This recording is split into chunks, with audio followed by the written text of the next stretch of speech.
Hunters have always been the first to venture into the wilderness. Whether driven by necessity or a thirst for adventure, it is hunters who dare to go where most others won't. Brothers Chris and Casey Keefer represent the modern-day hunter. For most of their lives, the Keefer brothers have tested their skills as survivors in some of the world's most dangerous and unpredictable landscapes.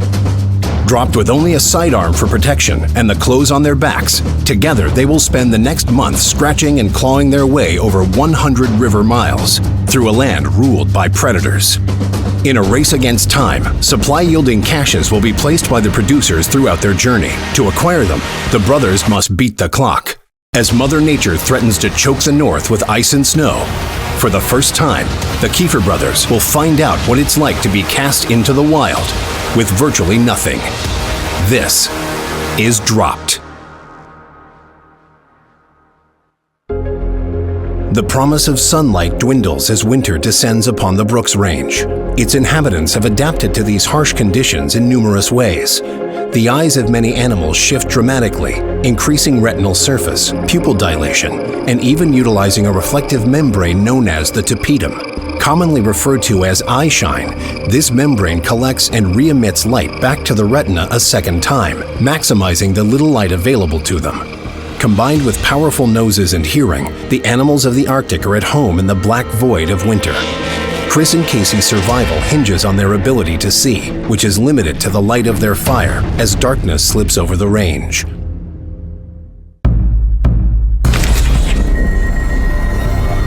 A close encounter with an adult male grizzly has left the brothers on a razor's edge. Gun loaded. The bullets in it. We still gotta sleep here. Clouds cover the sky as night descends, blocking the moonlight and blanketing Chris and Casey in darkness. The brothers must take every precaution with a hungry bear lurking in the area, so they take turns keeping watch throughout the night. I just got up manning the fire here. I think I can hear something out there in the cache. I think that grizzly bear's back. It sounded like there was rocks rolling around. The brothers are at a distinct disadvantage in the dark, limited to the light of their fire and headlamp. We're only probably, 75, 80 yards from that cache. There it is again. Hey, Chris. Hey. There's something at that cache. There's something at that cache. Seriously. Oh, yeah. Seriously. Do you hear it? He's definitely. What do you want to do? I can hear him walk. I don't want him getting into that meat. Let's just walk out to the edge and see if we can scare him off. Yeah, let's go. Knowing full well the temptation of meat to Alaska's predators, the brothers have set their campsite over 70 yards from the meat cache in a dense patch of timber. Traversing the terrain and confronting a male grizzly on a pitch-black night will be dangerous, but they can't allow the bear to ravage their only supply of food.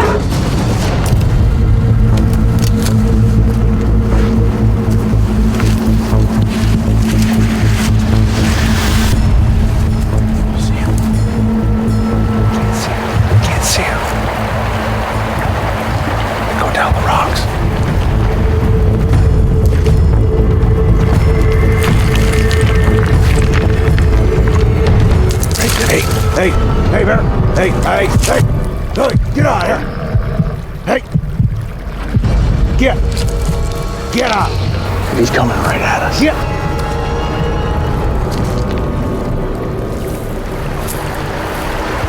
I just saw him run. All I can see is him run right there, just a shadow. Are you kidding me? That's just what we need. I knew that bear was coming back, man. Our camp is right there, and the cache is right there in front of us. He went back into that timber he came out of today. Oh, that's gonna make for a longer night, huh? Well, I'm up now. Let's build fire and stay bright. Stay loud.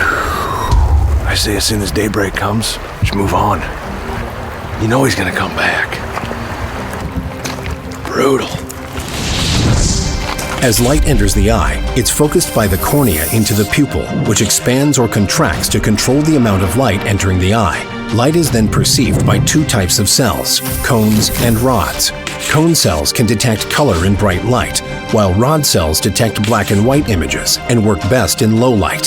Humans have around 150,000 rods per square millimeter, but a bear has more than 10 times that amount, and its pupil opens almost twice as wide. When combined with the tapetum membrane, which allows light to hit the rods a second time, a bear's ability to perceive the world at night is far superior to a human's, putting the Keefer brothers at a distinct disadvantage.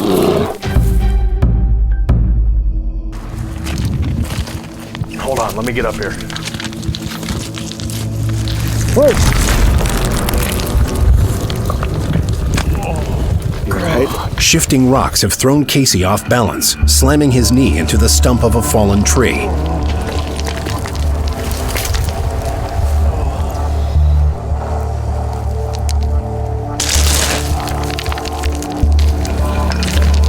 You all right?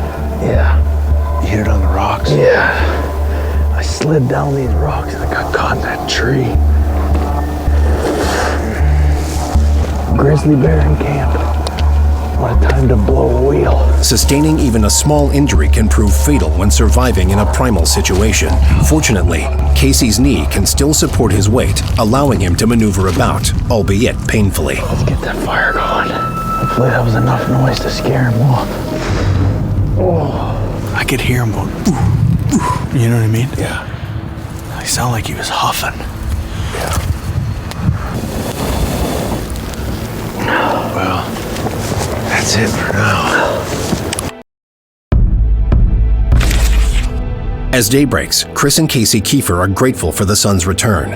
A visit from an adult grizzly in the middle of the night ensured the brothers received little rest. So tired. That was miserable, dude. Still unsure of the bear's whereabouts, they waste no time packing camp, just in case he remains in the immediate area. This can be back at the boat. Sleep deprivation reduces the body's blood flow, impairing cognitive functions and slowing gross motor skills. The brothers can't allow these side effects to hinder their progress. Dull senses in the wild can lead to injury or death. Try and hit this river. Make up as much ground as we can today.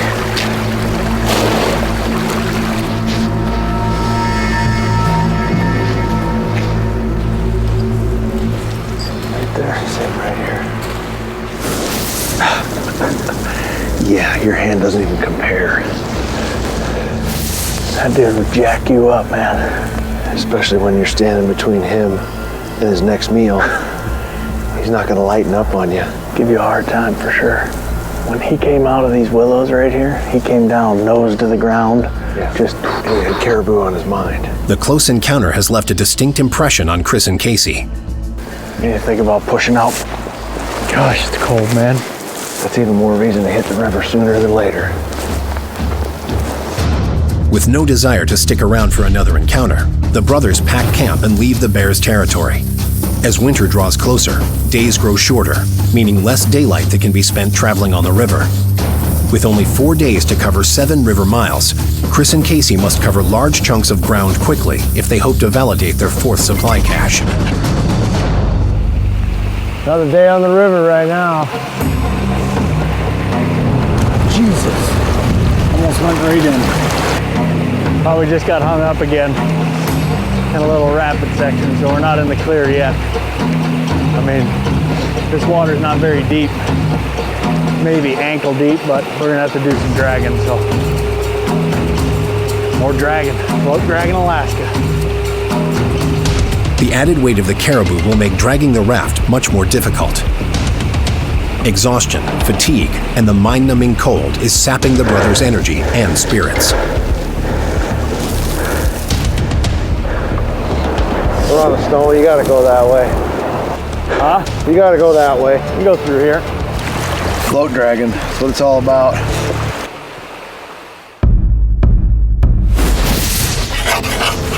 An exhaustingly long stretch of shallow river has eaten into much of the brothers' day. Finally finding knee-deep water is a welcome reprieve as they try to make up for lost time. It's good to be back on the river. I think this morning, getting out of there, no sense in sticking around with a bear in camp. coming to the cache, keeping the moose out of there. Kind of changes the plan, so we're adjusting on the fly. We got to keep moving right now. Moving water picks up soil and debris, carrying it downriver. This process is known as erosion, and over time it will cut steep banks into rock and earth alike. As snow and rain run off from the land, they enter the water table and join rivers, increasing the rate of erosion. Flowing water has tremendous power. It can move boulders and carve out canyons. While traversing the Alaskan wilderness, Chris and Casey must always be on the lookout for a proper campsite.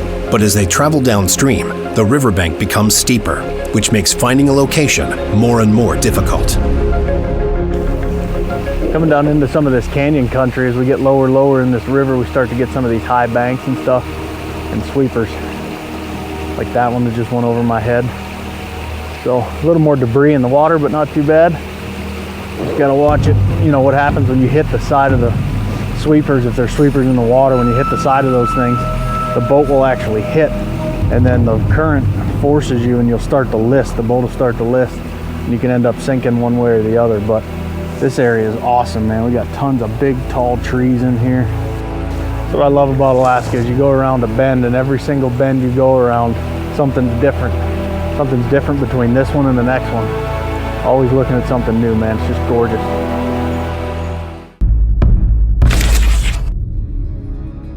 Seeing the only viable location for several miles, the brothers decide to set camp. The dangers of traversing a river at night outweigh their desire to push toward their final supply cache. With only a few hours of daylight left, they set to work building a proper meat cache. We got this meat down here. What we're gonna do is we're gonna use this little dried up creek bed right here in front of us. We're gonna basically stack dead lumber and dead willows across that creek bed. We gotta get moving on this thing. We gotta get it done. We're running out of daylight fast. When fallen trees or other natural barriers are unavailable, Chris and Casey must take the time to build one. A dead grove of willow lines the riverbank and will make for a perfect supply of wood to build the cache's foundation. The reason we're using these willows is because we can just bring it up off the ground a little bit. Oh, you wanna go crossways on this? Yeah, I was trying to make a good bed down first, and then we get some good ones and go across it. Like if I put these ones down where you're standing, we'd have a good bed, then go across that. Or do you want to go across? I was going to go across first, because that'll leave it open underneath for that air to flow through it. Okay. What do you think? Yeah.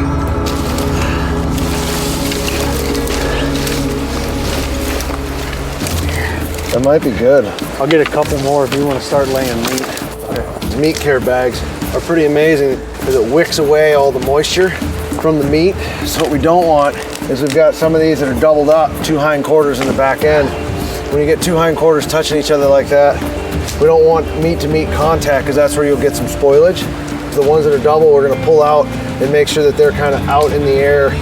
There are 3 objectives to keep in mind when trying to prevent meat spoilage without the aid of modern convenience: clean, cool, and dry. The willow branches keep the meat elevated off the ground, away from dirt and water, as well as allowing air to travel underneath, which helps keep the meat cool in warmer conditions. Chris and I always try to leave the bone in the actual meat anywhere and everywhere where it's plausible and it makes sense. You know, out here we've got a raft that we can use to help us float the meat. We're not relying on carrying it on our backs the whole time, so it's gonna be a little bit easier to pack with the raft. But the bone in, what that does is that actually exposes less surface area of the meat to the outside environment, which at the end of the day is gonna cause way less spoilage than you might get if you go ahead and take, you know, the meat right off of the bone. So that's a good tip. It also helps to keep it a lot cooler and just cleaner overall. So we always like to leave the bone in. It always helps when you're packing out. You know, it always seems like you're against the gun up here just when you think something's not gonna take that long. I mean, whether you're against the clock with weather or meat spoilage or darkness, whatever, you just gotta keep rolling, you gotta keep pushing. While Casey inspects the gear, Chris sets to work building a fire. Hard earth can sap the brothers' body heat while they sleep. Knowing this, Chris searches for anything he can use to act as a barrier and hopefully provide some added comfort.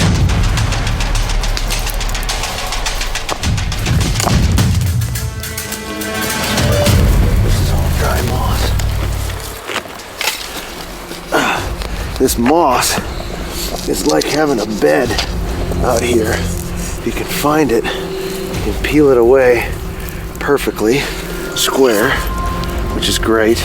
Then you can lay on this stuff. And it's pretty dry back in here underneath all this pine, which is great because it keeps you up off the ground a little bit. That rock gets really cold at night, where if you have this, you can just peel it. The heat retention is so much better. And it'll dry out if you can just lay it next to the fire. I'm gonna line the entire backside section where we're sleeping with this stuff, just to give us a little bit of cushion.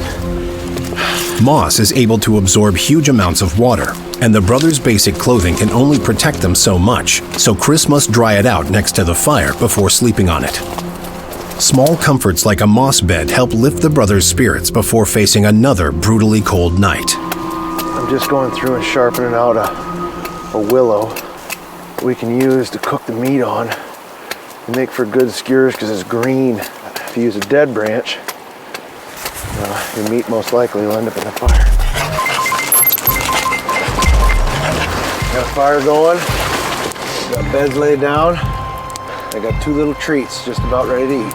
Oh, is that meat on a stick? Oh, that's meat on a stick. That right there is frozen meat on a stick. Well, the river's cold. I need to get them in. Get those hands warm by the fire. Yeah, you got all this right here? Yeah, I got all that moss. Oh yeah, but there's more, so it's softer for the ground. I tried drying some of it out. yeah, it's gonna be good. It's definitely better than sleeping on the hard ground. Oh, man, get these fingers to thaw out. Is that almost ready? Yeah. It looks pretty close. It's pretty done. Careful, son. Oh yeah. I literally can't even feel it. That's how you know your fingers are cold. Because it's hot. Oh. How is it? As good as it smells? Best thing I've had all day. Oh my God. You know your stomach's empty when you eat it that fast. As another cold night settles in over the Brooks Range, Chris and Casey Keefer are on the hunt. Adding a moose to their meat supply is now their main priority, and fresh sign proves that moose actively use this area. Their campsite is set near a dried-up portion of river, which is an ideal location for moose to gather. This is obviously a place that they use. This little oxbow runs back behind where we're camped at. It runs all the way back like this. And from what I can tell, it looks like it probably wraps around and goes right back to the river. So this is an awesome spot. It's bow friendly. I really want to explore this some more, but we said no more than a half hour basically. So I'm gonna have to head back. But I like this spot. I like it a lot. As Casey patrols the area, he must have heightened senses. Thick timber can mask animal movement, as proven with yesterday's bear encounter.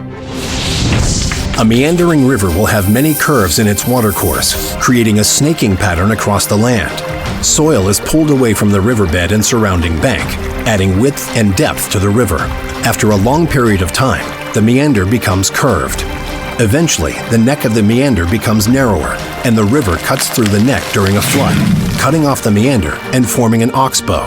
Moose frequently use these dried-up sections of river as a travel corridor to get out of the dense timber and open their field of view, something the Keefer brothers hope to take advantage of.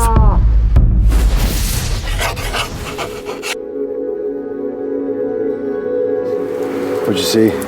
That little oxbow that wraps back there, it's awesome, man. I think it wraps all the way around and comes back to the river over here. It's pretty sweet. There's sign all over the place, fresh rakes, everything. So it's a good spot. That's good. I think I went down to the river. You can see where there's this little meadow that comes in, and you can see where it kind of comes out on the one side. And this is really the only section of river back and forth right here that allows us to really see as far as we can see. So there's definitely moose sign around. It's just a matter of whether the moose are here.